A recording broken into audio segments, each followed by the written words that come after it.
Hi hello ಎಲ್ರಿಗೂ ನಮಸ್ಕಾರ. ರಚನಾ creative cooking ಚಾನಲ್ಗೆ ಸ್ವಾಗತ. ಇವತ್ತಿನ ವಿಡಿಯೋದಲ್ಲಿ ಬೇಕ್ರಿ ಸ್ಟೈಲಲ್ಲಿ ಖಾರದ ಕಡಲೆಬೀಜನ ಅಥವಾ ಮಸಾಲೆ ಕಡಲೆಬೀಜನ ಹೇಗೆ ಮಾಡೋದು ಅಂತ ತೋರಿಸ್ತಾ ಇದ್ದೀನಿ.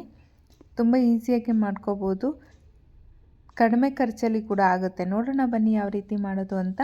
ಮೊದಲಿಗೆ ಒಂದು ಬೌಲ್ನ ತಗೊಂಡು 1 ಕಪ್ನಷ್ಟು ಕಡಲೆ ಹಿಟ್ಟನ್ನು ಜಲ್ದಿ ಮಾಡ್ಕೊತಾ ಇದ್ದೀನಿ, ಯಾವುದೇ ಥರ ಗಂಟಿರಬಾರ್ದು ಅಂತ.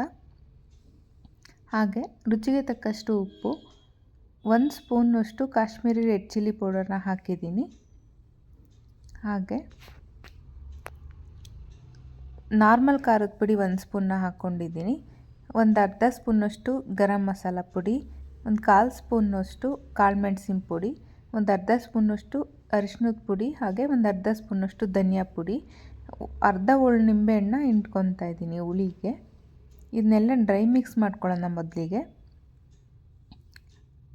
ಡ್ರೈ ಮಿಕ್ಸ್ ಮಾಡ್ಕೊಂಡಿದ್ದಾದಮೇಲೆ ಸ್ವಲ್ಪನೇ ನೀರು ಹಾಕ್ಕೊಂಡು ಇದನ್ನ ಒಂದು ಸ್ವಲ್ಪ ತಿಕ್ಕ ಪೇಸ್ಟಾಗಿ ರೆಡಿ ಮಾಡ್ಕೊಬೇಕು.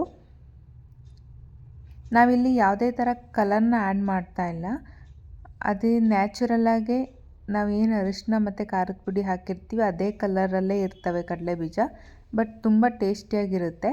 ಬೇಕ್ರಿಲಿ ಕಲರ್ ಹಾಕ್ತಾರೆ, ಅದು ಅಟ್ರ್ಯಾಕ್ಟ್ ಮಾಡೋದಕ್ಕೆ. ಅಷ್ಟು ಕೆಂಪುಗೆ ಎಲ್ಲೂ ಇರೋದಿಲ್ಲ ಕಡಲೆಬೀಜ.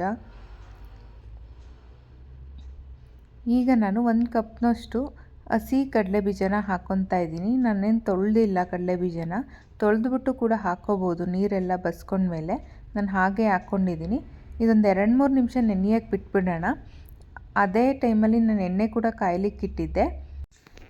ಈ ಥರ ಬಿಡಿ ಬಿಡಿಯಾಗಿ ನಾವು ಕಡಲೆಬೀಜನ ಹಾಕ್ಕೊಬೇಕಾಗತ್ತೆ, ಮಸಾಲ ಕಡಲೆಬೀಜನ. ಆಮೇಲೆ ಸ್ವಲ್ಪ ಒಂದೊಂದು ಅಂಟ್ಕೊಂಡ್ರೂ ಪರವಾಗಿಲ್ಲ. ಇದು ಫ್ರೈ ಆದ ನಂತರ ನಾವು ಈಸಿಯಾಗಿ ಅದನ್ನ ಬಿಡಿಸ್ಕೊಬೋದು. ಈ ಥರ ಈಗೇನು ನಾವು ಬಬಲ್ಸ್ನ ನೋಡ್ತಾ ಇದ್ದೀವಿ, ಇದು ಬೆಂದಿದೆ ಅಂತ ಅಂದಾಗ ಬಬಲ್ಸ್ ಎಲ್ಲ ಕಂಪ್ಲೀಟಾಗಿ ಸ್ಟಾಪ್ ಆಗಿರುತ್ತೆ. ಆವಾಗ ಕಡಲೆಬೀಜ ಆಗಿದೆ ಅಂತ ಎತ್ಕೊಬೋದು. ನೋಡಿ, ಈ ಥರ ಆಗಿರುತ್ತೆ. ಕಡಲೆಬೀಜ ಎಲ್ಲ ತಳಕ್ಕೋಗಿ ಕೂತಿರುತ್ತೆ, ಆವಾಗ ಬೆಂದಿದೆ ಅಂತ.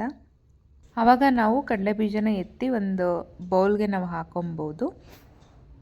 ಈಗ ಆಗಿದೆ, ನಾನು ಒಂದು ಜಲ್ಡಿಗೆ ಹಾಕ್ಕೊತಾ ಇದ್ದೀನಿ. ಇದು ಹಾಕಿದ ಕೂಡಲೇ ಸೌಂಡ್ ಬರಬೇಕು, ಆವಾಗ ಪರ್ಫೆಕ್ಟಾಗಿ ಬೆಂದಿದೆ ಅಂತ. ಹಸಿ ಇರೋದಿಲ್ಲ, ಕಂಪ್ಲೀಟಾಗಿ ಬೆಂದಿರುತ್ತೆ. ಈಗ ಎಲ್ಲ ಕಡಲೆಬೀಜನೂ ಇದೇ ಥರನೇ ನಾನು ಫ್ರೈ ಮಾಡ್ಕೊಂಡಿದ್ದೀನಿ. ನೀವಿಲ್ಲಿ ನೋಡ್ಬೋದು, ಇಷ್ಟಾಗಿತ್ತು. ಇದಕ್ಕೆ ನಾನು ಲಾಸ್ಟಲ್ಲಿ ಒಂದು ಅರ್ಧ ಸ್ಪೂನಷ್ಟು ಉಪ್ಪು ಮತ್ತು ಅರ್ಧ ಸ್ಪೂನಷ್ಟು ಖಾರದ ಪುಡಿ, ಇದು ಆಪ್ಷನಲ್ಲು, ಬೇಕಿದ್ದರೆ ಹಾಕ್ಕೋಬೋದು, ಇಲ್ಲಾಂದರೆ ನಾವು ಮುಂಚಿತವಾಗೇ ಹಾಕಿರ್ತೀವಿ ಹಿಟ್ಟಿನ ಜೊತೆ, ಅದು ಅಷ್ಟೇ ಇರಲಿ ಅಂದರೆ ಪರವಾಗಿಲ್ಲ. ಇದು ಲಾಸ್ಟಲ್ಲಿ ಹಾಕಿ ನಾನು ಸ್ವಲ್ಪ ಮಿಕ್ಸ್ ಮಾಡ್ಕೊತಾ ಇದ್ದೀನಿ ಹಾಗೆಯೇ ಬೌಲ್ ಸಹಾಯದಿಂದ. ಲಾಸ್ಟಲ್ಲಿ ನಾನು ಕರಿಬೇವಿನ ಸೊಪ್ಪನ್ನು ಕೂಡ ಈ ಥರ ಫ್ರೈ ಮಾಡಿ ಹಾಕ್ಕೊತಾ ಇದ್ದೀನಿ. ಬೇಕ್ರಿ ಸ್ಟೈಲೇ ಇರಬೇಕಲ್ವ, ಅದಕ್ಕೋಸ್ಕರ ಚೆನ್ನಾಗಿ ಕಾಣುತ್ತೆ ಮತ್ತು ತಿನ್ನಲಿಕ್ಕೂ ಚೆನ್ನಾಗಿರುತ್ತೆ ಫ್ರೈ ಆದಮೇಲೆ. ಇದೆಲ್ಲ ಒಂದು ಬೌಲ್ಗೆ ಸರ್ವ್ ಮಾಡ್ಕೊತಾ ಇದ್ದೀನಿ. ನೋಡಿದ್ರಲ್ಲ ಎಷ್ಟು ಈಸಿಯಾಗಿ ನಾವು ಮಸಾಲ ಕಡಲೆಬೀಜನ ಮನೆಯಲ್ಲೇ ಮಾಡ್ಕೋಬೋದು ಅಂತ. ಈ ವಿಡಿಯೋ ಇಷ್ಟ ಆಗಿದ್ದರೆ ಪ್ಲೀಸ್ ಒಂದು ಲೈಕ್ ಮಾಡಿ. ಇನ್ನೂ ಹೆಚ್ಚಿನ ರೆಸಿಪಿಗಳಿಗೋಸ್ಕರ ರಚನಾ ಕ್ರಿಯೇಟಿವ್ ಕುಕಿಂಗ್ ಚಾನಲ್ನ ಸಬ್ಸ್ಕ್ರೈಬ್ ಮಾಡ್ಕೊಳ್ಳಿ. Thank you.